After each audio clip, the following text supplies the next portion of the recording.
Bom dia, boa tarde, eu não sei em que horário você está assistindo essa aula de hoje, é a nossa terceira aula. É um prazer estar com vocês novamente. Estamos aprendendo um pouco sobre as situações que envolvem a língua portuguesa.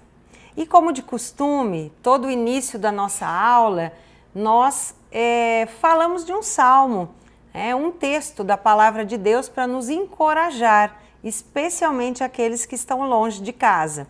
Então, o nosso versículo de hoje, ele está no Salmo 63, versículo 1, e diz assim a palavra de Deus: Ó Deus, Tu és o meu Deus, de madrugada te buscarei, a minha alma tem sede de Ti, a minha carne te deseja muito em terra seca e cansada, onde não há água.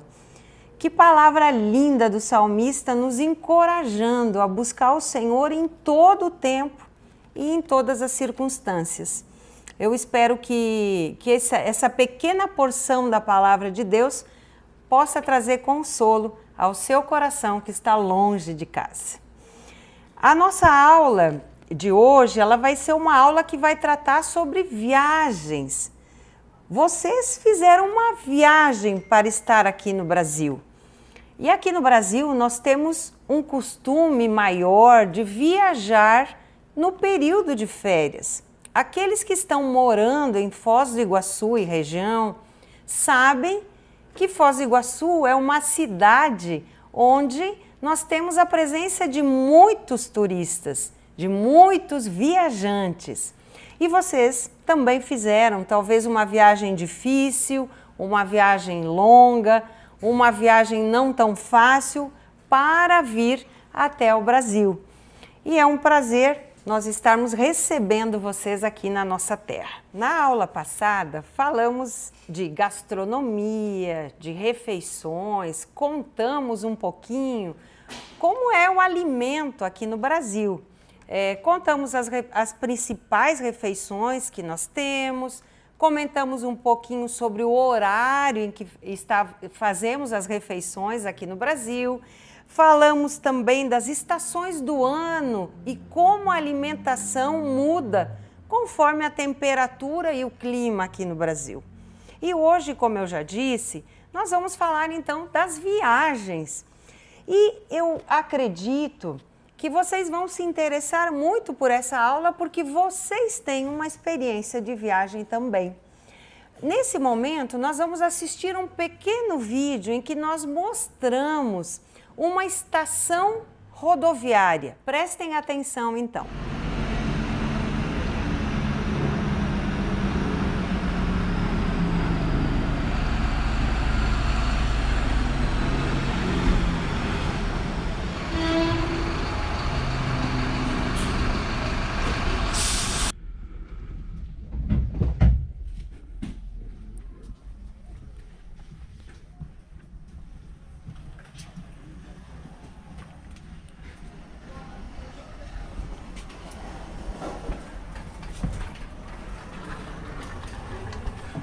Nós temos também nas estações rodoviárias ou terminais rodoviários, também chamados assim, o serviço de táxi, o serviço de transporte de ônibus municipal. Em Foz do Iguaçu vocês podem ver isso. E para todos esses serviços é necessário que você adquira uma passagem, uma forma de pagar para fazer esse transporte. Mesmo que você use um táxi, que é um serviço de transporte também, é preciso que você faça um pagamento para utilizar esse meio de transporte. Nós podemos utilizar os meios de transporte através dos aeroportos, dos próprios portos. Aqui na nossa região não temos, mas o Paraná tem um grande porto numa cidade chamada de Paranaguá. Não há grande fluxo, grande movimento de transporte de passageiro nesse porto, mas sim o transporte de grãos para vários países no mundo todo. E viajar sempre é um momento muito agradável para a família, para quem sai em férias, para quem vai fazer visitas nesse período, né? E nós vamos então tratar dessa questão. Hoje, em especial, eu vou ler um pequeno texto para vocês. Vou pedir que vocês prestem muita atenção na leitura desse texto, nos personagens, são duas amigas, ouvindo o que elas conversam entre si. Na sequência, eu farei algumas perguntas para vocês, para verificar como vocês estão compreendendo a língua portuguesa. E vocês vão responder para mim verdadeiro ou falso, vocês mesmos, diante do vídeo, compreendendo a leitura que foi feita. Antes de passarmos para a leitura desse texto, eu quero contar para vocês que nós temos muitos sinônimos na língua portuguesa. Muitas vezes nós chamamos o mesmo objeto ou a mesma situação por vários nomes. Vou dar um exemplo muito simples. Eu posso chamar a minha casa de casa ou eu posso chamar a minha casa de lar. Em língua portuguesa, nós temos uma variação muito grande de palavras para nomear um mesmo objeto. E aí, relacionado à questão de viagens, acho bem importante dizer para vocês que um carro pode ser chamado de automóvel, pode ser chamado de veículo, um ônibus pode ser chamado de coletivo, porque ele leva muitas pessoas, um avião pode ser chamado também de aeronave, em língua portuguesa, e outros exemplos que nós chamamos de sinônimos. Nós vamos partir agora para o texto e eu vou ler para vocês. Não se assustem, foi uma janela só, tá? Nós vamos ler, eu vou ler para vocês um pequeno texto que vai contar a história de duas amigas que vão fazer uma viagem. Diz assim o texto, preste muita atenção, vou fazer uma leitura bem pausada para que você ouça e depois consiga responder as questões como verdadeiro ou falso. A primeira personagem se chama Marli e ela diz assim: "E aí, Elaine, beleza?" Beleza é um cumprimento que é uma espécie de uma gíria. A Elaine responde assim: "Tudo ótimo, e você?" Marli diz assim: "Tudo bem. Me conta como foram as férias, amiga. Imagino que você deve ter aproveitado muito." A Elaine diz assim: "Aham, aproveitei. Foi maravilhoso.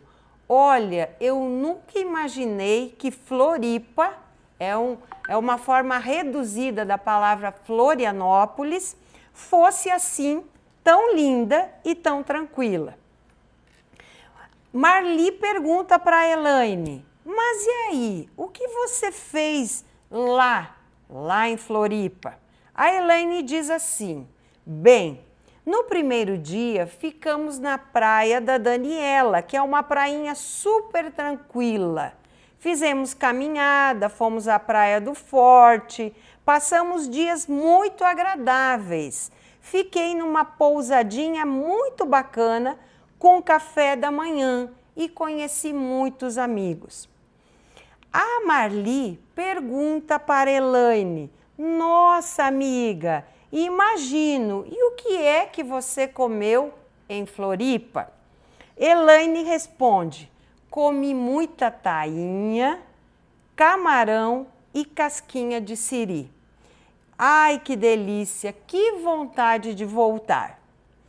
Elaine diz o seguinte: "Eu sabia que você ia me perguntar isso, sua curiosa. Conheci muitas pessoas, é um destino incrível." Marli responde: que bom, é incrível, você sempre se diverte quando viaja, não é?" Elaine diz o seguinte: "Lógico, na volta deu um pequeno probleminha com o voo, tive que ficar esperando 4 horas no aeroporto, ninguém merece. Pelo menos foi na volta, né? Mas e você? Já decidiu para onde vai nas suas férias? Marli responde, af, é uma expressão que diz meio sem saber o que fazer. Sabe que ainda não. Estava pensando em ir para a Ilha do Mel, mas sozinha não sei se irei. Me ajuda a escolher um lugar? Vai comigo na agência e me ajuda a decidir? A agência é o local onde se compra pacotes de férias, sequência de férias. Elaine responde para a amiga Marli, com certeza, amiga, vamos terminar de fazer o relatório e vamos à agência daqui a pouquinho, porque o nosso chefe deve em breve chegar.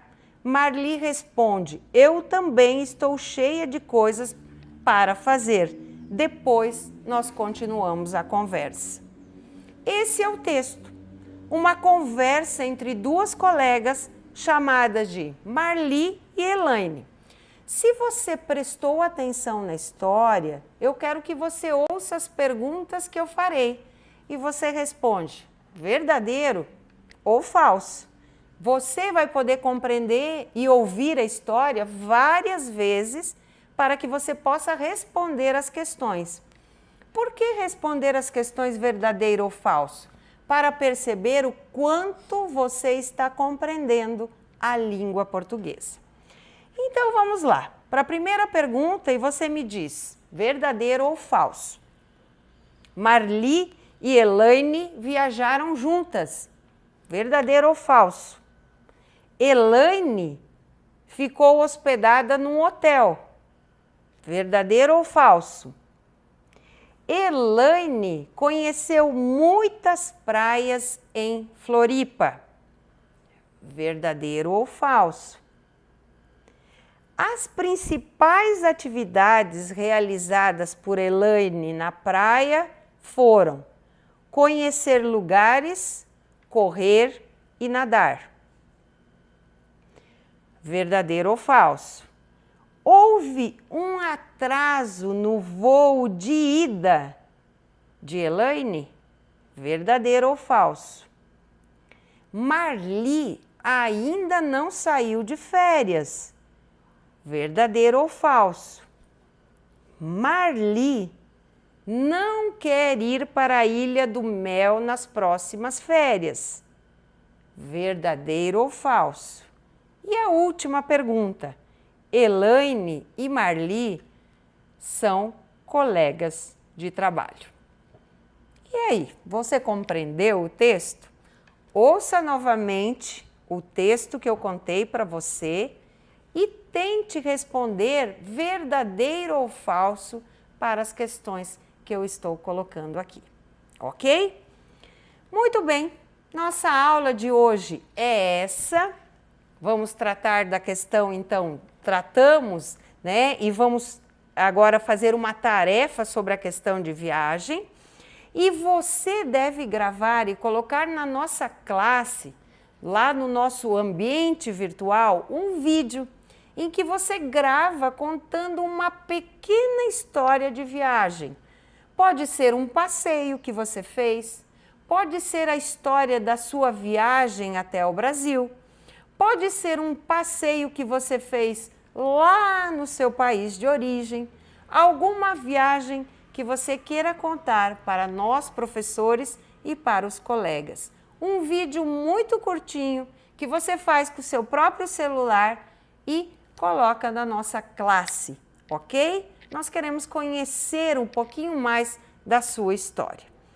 E depois, para terminar, nós vamos deixar um vídeo de uma música que se chama Sampa. Sampa é abreviatura, forma reduzida, pequena da palavra São Paulo. São Paulo é uma das maiores, a maior cidade do Brasil e uma das maiores do mundo, né, em termos de população. Então você vai ouvir uma música que conta a história de São Paulo. Agora eu me despeço de vocês, espero que vocês tenham gostado. Espero que vocês tenham ouvido a música Sampa e entendido um pouquinho a história dessa cidade de São Paulo. Um abraço e até a nossa próxima aula.